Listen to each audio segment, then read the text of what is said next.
I can tell you exactly what the Fed's going to do, and you can do this at home. So if listeners want to take notes, it's really easy. First of all, what is the problem the Fed's trying to solve? What is their solution? And then what are the exceptions to that so that we can have a complete predictive analytic model? The problem they're trying to solve is the following. We know from a long series of experiences, 30 or more business cycles since the end of World War II, that when the U.S. is in a recession, you have to cut interest rates 3 to 4% to get the U.S. out of a recession. You need 300 to 400 basis points of cuts to get the U.S. It's like a plane heading for the ground. How do you pull it out of a nosedive and get it back up in the sky? The answer is 300 basis points of cuts. How do you cut interest rates 300 basis points when you're only at 75 basis points? The answer is you can't. And forget about negative rates. The evidence is now pretty good that negative rates do not work. In other words, negative rates are not more of the same. When you go from, let's say, 0.5%, and you go to 1/4, and then you go to 0, and then you keep going to negative 25, you didn't just ease by another 25 basis points. The evidence from Japan and Europe is that you're through the looking glass and you have very strange effects, really unintended consequences. I'll give you a couple examples. So the conventional theory is, well, the more I cut interest rates, the more stimulus I get. That's a joke, but that's what they think. But if I go negative, you're absolutely going to go out and spend the money. Because if you don't spend the money, I'm going to take it away. You sit there long enough, you'll have nothing left in your bank account because I'm going to take, with these negative interest rates, I'm going to take it away. So people will run out and spend. And the other thing is that, it's obviously, from the lending point of view, they'll borrow money, because the bank pays you to be a borrower. But here's what happens in the real world. This is the difference between academics and human beings. When people see negative interest rates, people have goals in mind. They have lifetime goals, right? They want kids' education, parents' health care, their own health care, retirement. If you start taking their money away with negative rates, guess what they do? They save more. They're like, hey, I got to put my kids through college. You're taking my money. Well, I better save more. And then what kind of signal is the central bank sending with negative interest rates? They're sending a deflationary signal. So people go, well, if you think it's going to be deflation, I'm not going to spend money. I'll wait till the price comes down. So you're trying to encourage lending and spending. And what you get is more savings and no spending, deferred spending. You get the exact opposite of what you want. So again, another egghead experiment gone awry. But the point being, so negative rates don't work. So zero bound really is zero. It really is a boundary. And Bernanke has said this in his recent writings, and I think he's right about that. So back to the problem. How do you cut interest rates 300 basis points when you're at 75? Well, the answer is you can't. So you have to raise them to 300 basis points. So the problem the Fed is trying to solve is how do they get rates to 3.25% before the next recession?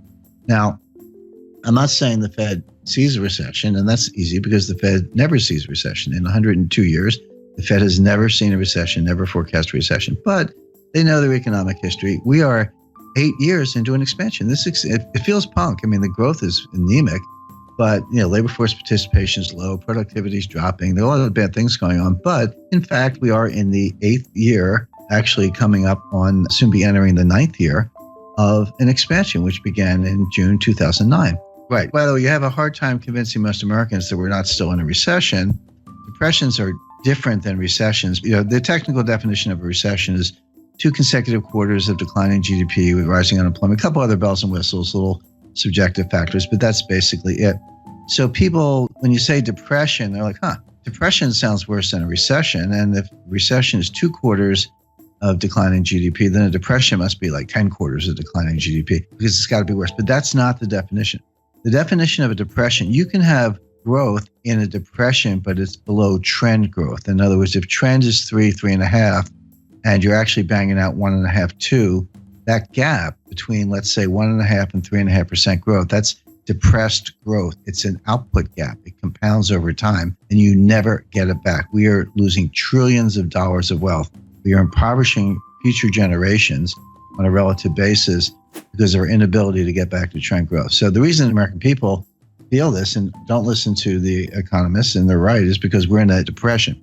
So leaving that aside, the Fed at least understands the business cycle and the fact that the next recession, they say they don't die of old age, but they do die, and we're getting close to the next one. So they are in a desperate race to get rates up to 3.5% before the next recession hits so they can cut them to get out of the recession. The question is, can you raise rates enough to cure the next recession without causing the recession you're preparing to cure? That's the dilemma. That's the finesse. My answer is no, they're not going to be able to do it, but they think they can.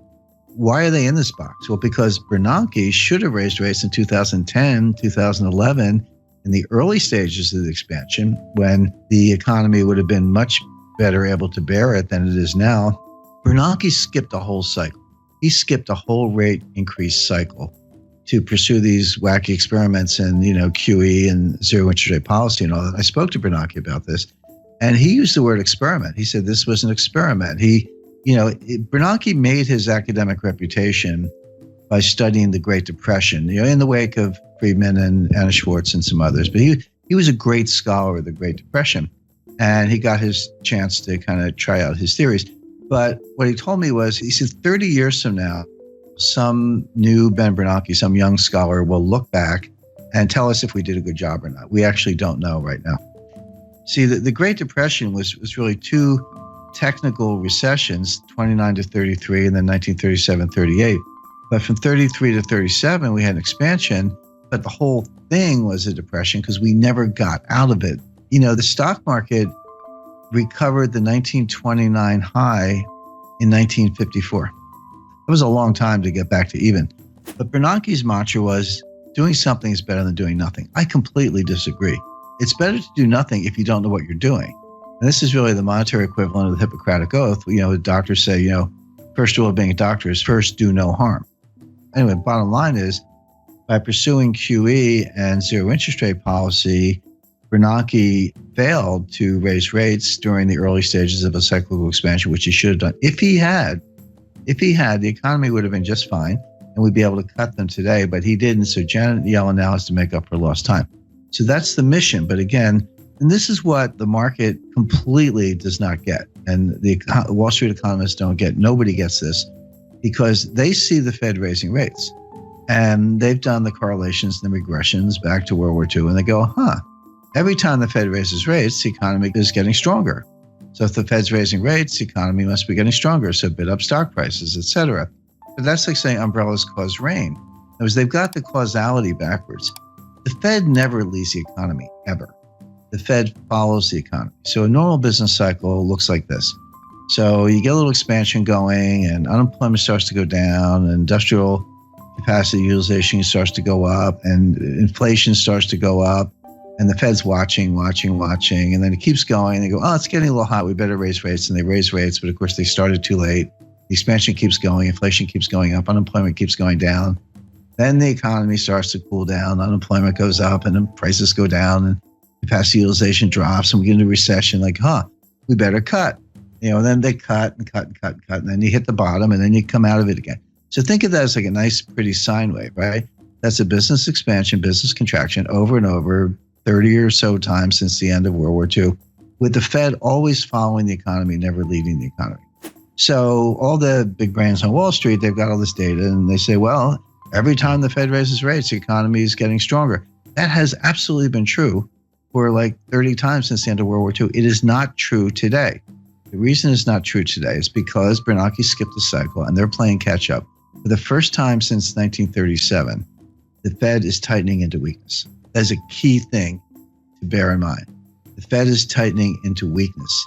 They are not leading the economy to strength. They are not responding to strength, even though Wall Street thinks they are.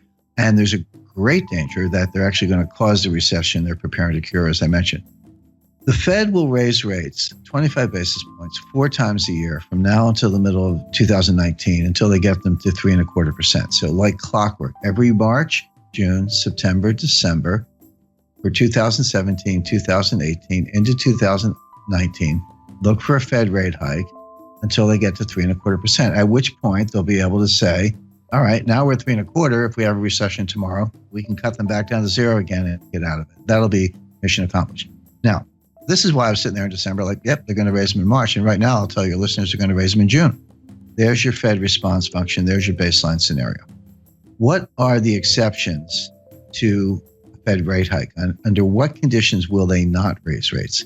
Because everything I just described to you, they've had in mind since March 2015, when Yellen took patience out of the statement. That was the end of forward guidance. And by the way, if you go back to 2015, I said they're not going to raise rates all year, and they weren't going to do the liftoff that people were looking for in March, June, September.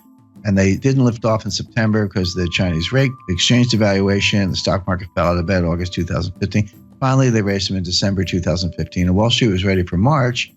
I said, no. In June, no. September, no. It wasn't until December 2016 that they raised them the second time. So obviously, there are conditions under which they don't raise rates, notwithstanding the baseline scenario. So what are those conditions? There are three.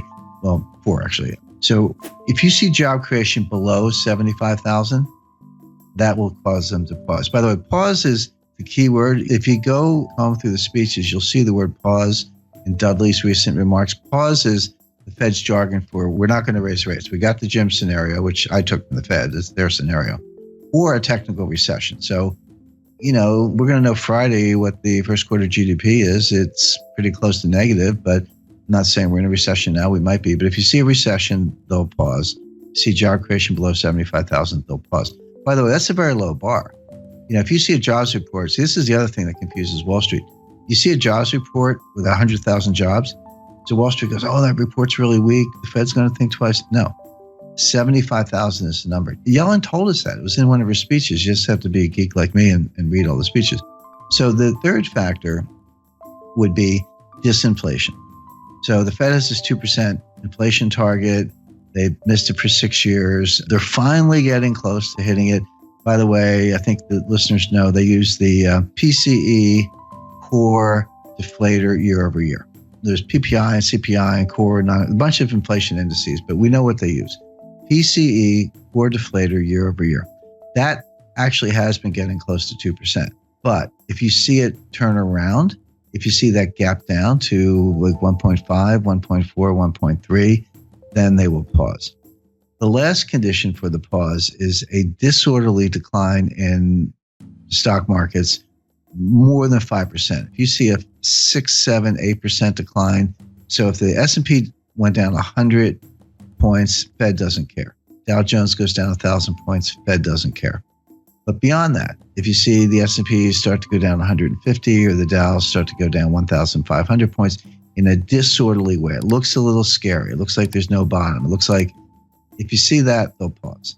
So the Fed is going to raise like clockwork 4 times a year for the next 2.5 years, unless you see job creation below 75,000, disinflation, a technical recession. If you don't see one of those things, they're going to raise rates. And so right now, I don't see any of them. I mean, they could all happen, but it looks like, growth is going to be positive. Job creation's been decent, over 100,000. Disinflation is probably coming, but not quite here yet. And they'll want to see a couple months in a row. And the stock market's not crashing. So none of the pause conditions are in place.